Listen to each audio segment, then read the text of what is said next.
Skoda. Its model range here in the UK has always been a little conservative, and they've never really had a fashionable mid-sized family SUV. They do now. This is the Kodiaq. It comes with 5 or 7 seats, has 2 or 4-wheel drive, rivals everything from a VW Tiguan to a Hyundai Santa Fe and the Land Rover Discovery Sport, looks a bit like an Audi and is named after a large woolly bear. Up here, and it's clear to see, this is the first Skoda whose interior has actually been designed. Now, all the controls are typical VW group, but there's some actual style to the dashboard. It's very unlike the Skoda Superb in that regard. I like the trim across here and the actual shapes across the top of the dashboard. Quality is exemplary. Everything you touch feels really very nice indeed. In actual fact, I think this is better made than a Volkswagen Tiguan, but shh, you didn't hear that from me. Cubby wise, well, there's plenty of them. Let's start off with the glove box. It easily fits a 1.5 litre bottle of water, so it passes the Carbuyer big bottle test. There's also a second glove box up there, something you could put a tablet computer up there, for instance. The door bins also pass the Carbuyer big bottle test, and they're lined in felt, so anything that sits in there doesn't rattle around and make a noise. We've got a cubby down here to put your mobile phone, and there's a couple of charging ports. Under the armrest, there's a little cubby as well. There's a space to actually put the key, which is quite nice. And there are a couple of cup holders, which are quite clever actually. When you put the bottle in there, you can actually open the bottle one-handed, thanks to it having a grippy bottom to it. And there's a couple of other clever features, but I have to get out to show those to you. And those 2 other features lie here. Now, look, there's a tiny little umbrella in the door, and there's another one on the passenger side as well. And look what happens when you close and open the door. Look, a little protector comes out. You get something similar on the Ford Focus, and it means that those car park dings and scrapes are long gone. As standard, the Kodiaq is pretty well equipped. There's a touchscreen, 17-inch alloys, and a leather-wrapped steering wheel and gear knob. But we'd go for the SE model, which gets cruise control, rear parking sensors, a larger, flashier touchscreen, and dual-zone climate control. SE also comes with the option of 7 seats for an extra £1,000. In the back, and the first thing to mention is how wide these doors open, which is great for loading those child seats in. But let's hop in, and you'll note that the Kodiaq is absolutely vast, just like the Skoda Superb. Knee room is not a problem in this car whatsoever. I mean, I've got absolute tons of it. I'm just over 5'10", that's in my driving position, and you've got loads of it. And even if you're a 6-footer sitting there, you're going to have loads of space as well.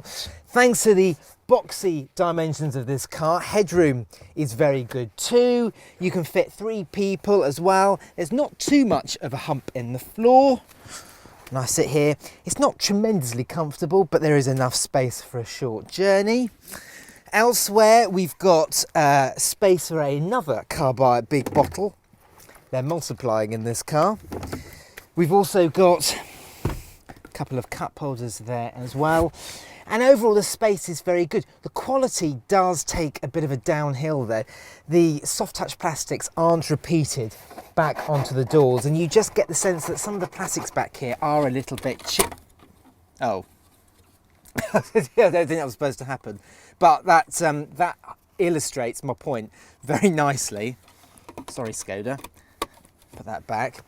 These seats also slide forwards and they recline in a multitude of ways. Now, for the SE model, you can spend £1,000 and it comes with 2 seats in the back. The models above that come as standard with 7 seats, and it's perfectly straightforward to get in the back. Let's just pull on the latch there, slide that forwards.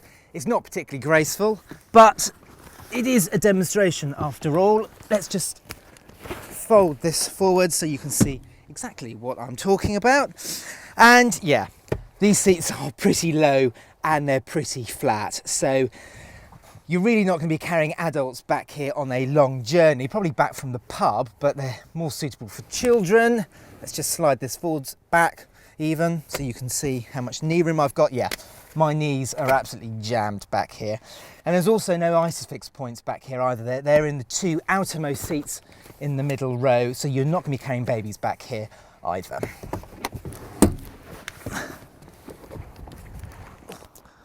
Round to the boot, and let's lift up the tailgate. It's powered on this particular version, and when you've got the car in full 7-seater mode, there isn't a huge amount of boot room. There is some clever little touches though. Lift this up, there's where the parcel shelf sits, but folding the rear seats down is quite straightforward. So let's just push these headrests down, clip that down, and there you can see you've actually got really quite a large boot. Let's just use the Carbuyer suitcase to show you, and there you go. You could probably fit around 4 of those in there. If you want to fold down the middle row of seats, there aren't any buttons to do it electrically for you. You have to do it yourself, but it's perfectly straightforward. Just tug on the cord, and the same with this one. Down, slide this to the front, and there you go. I mean, it is absolutely vast. You've probably got around 2,000 litres of space there, which, I mean, for this type of car is enormous. Now, you can have a hands-free tailgate. You waggle your foot under the bumper. That costs around £600. I don't think it's particularly worth it. But what could be worth it if you want to tow loads and you go for a diesel 4x4 DSG version of the Kodiaq, costs around £600 again, and you get a tow bar that pops out from underneath the bumper, and then you can tow loads of up to 2,500 kilograms, which for a car of this class is very good indeed.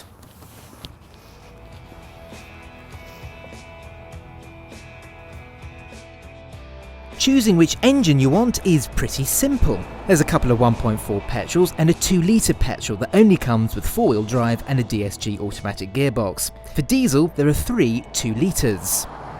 We've got the higher powered 1.4 litre turbo petrol engine here, and with 148 brake horsepower, it's a pretty good engine. There's a lot of pull, there's a lot of shove, and this engine also can shut down 2 of its cylinders under part throttle to save fuel. Naturally, it's a very quiet engine because it's a petrol. It's very smooth as well, although it's not particularly economical. We should be doing near 40 mpg in this, but if I check the trip computer, we're doing 28. And that's with me and Ed, the camera guy, on board. If you had this fully loaded with 7 people, I think this will be particularly uneconomical. And it's for that very reason that most people will be going for the 2-litre diesel version. The best one is the 148 brake horsepower version because it's got enough power, and you should be getting in the high 40s to low 50s mpg wise.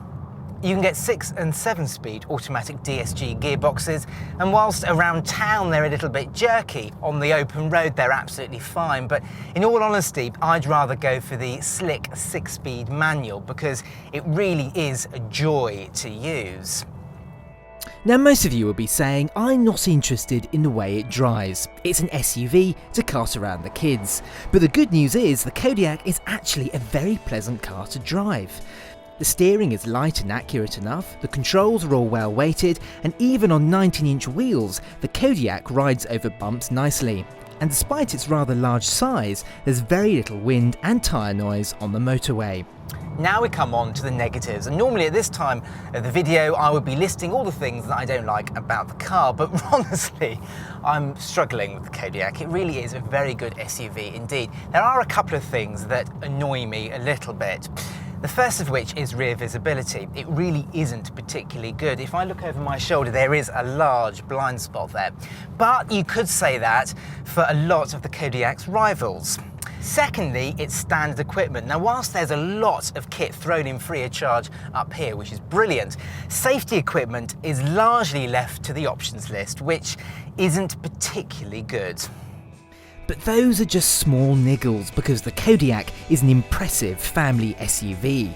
It's massive inside, well made for the most part, full of technology, and with prices kicking off at just over £21,500, it's very well priced. Throw in the fact it's also good looking, and it makes other VW Group SUVs seem a little unnecessary. Click at the top for our review of the Kia Sorento and at the bottom for our SUVs playlist. If you like this video, make sure you hit the thumbs up and share it, and please subscribe to our channel by pressing our logo.